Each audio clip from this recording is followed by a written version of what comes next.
The next in the series of feedback is called stranger feedback. Earlier years in 50s and 60s, it was known as T groups, training groups, learning groups, and so on, based on Kurt Levin's theory. And this is a methodology which the National Training Laboratories in USA use it to promote. And the Indian Society for Applied Behavioral Sciences in India was started precisely with a view to train a large number of facilitators who can facilitate the strange groups or T groups or L groups. Now there are new names available: Basic Human Process Lab, Personal Growth Lab, and so on. Now this is a very interesting concept in which the assumption is that people who know you find it a little difficult to tell you on face your strong points and weak points and the way you come across to them. So the best way to learn about yourself is to interact with a group of people who have no idea about you. So these are all strangers. Interact with them for a few days. You would have made an impact on them, and then seek feedback from them. They'll be able to tell you the way you came across to them, the way you talk, the way you feel, the way whatever. I think a whole lot of things. So this is what is called as T group, or it was also called in the olden days as sensitivity training. And we have a large number of people who follow the traditional strict methodology of sensitivity training, where you enroll yourself for a program for one full week, 5 to 6 days, and you go to a place where you are not accessible to anybody else. And in the first couple of days, the facilitator plays an important role of merely telling you the way uh, you have come across to them. In fact, I think it is called as an agendaless group, where there is no agenda. And imagine 8 9 people sitting in a room, and they are looking at the facilitator, asking the facilitator, so why are we here, what, please teach us something. And the facilitator says, no, I think you learn for yourself. What do we learn? It depends on you. You set your agenda, you learn, and so on. I think the interesting part of it is that people will start showing different kinds of behavior. By the end of the day or 2 days, I think the first 2 days may be a little boring.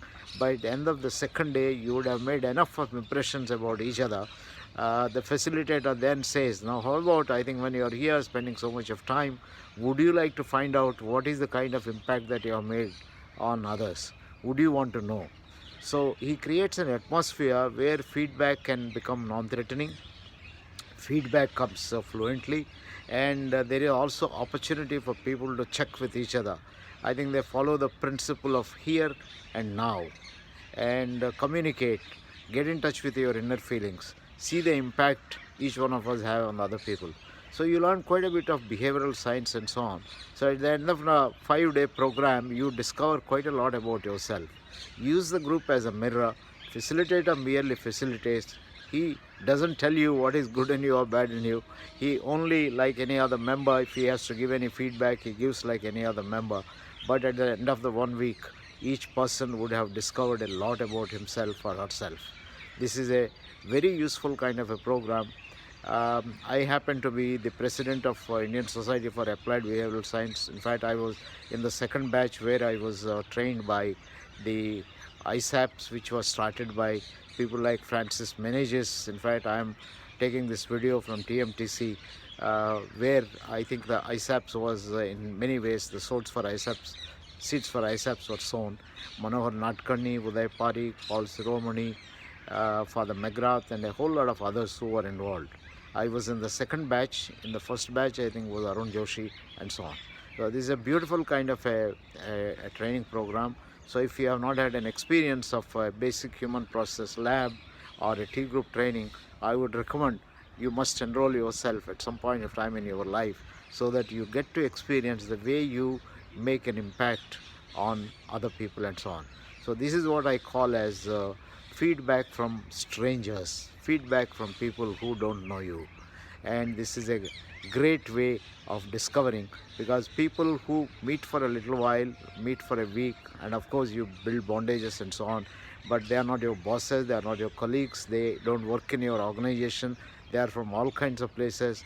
They could be of different kind of age groups and so on. So it is so wonderful to get to know the kind of impact you make on a group of people with whom you have never interacted. Your inner personality comes out, and you are able to discover the way I think your talent gets expressed and so on. So friends, this is a very powerful tool, feedback in stranger groups, feedback from strangers. Of course, I mean, if you stretch it, you don't have to wait for feedback only for attending a program like this. You can always, once in a while, develop a habit of asking feedback. Even after you give a talk, people who came to attend your talk, they don't know you. Of course, you may have some hesitation, but you could always ask them, what do you think of it? I think there are many times in our life we come across strangers.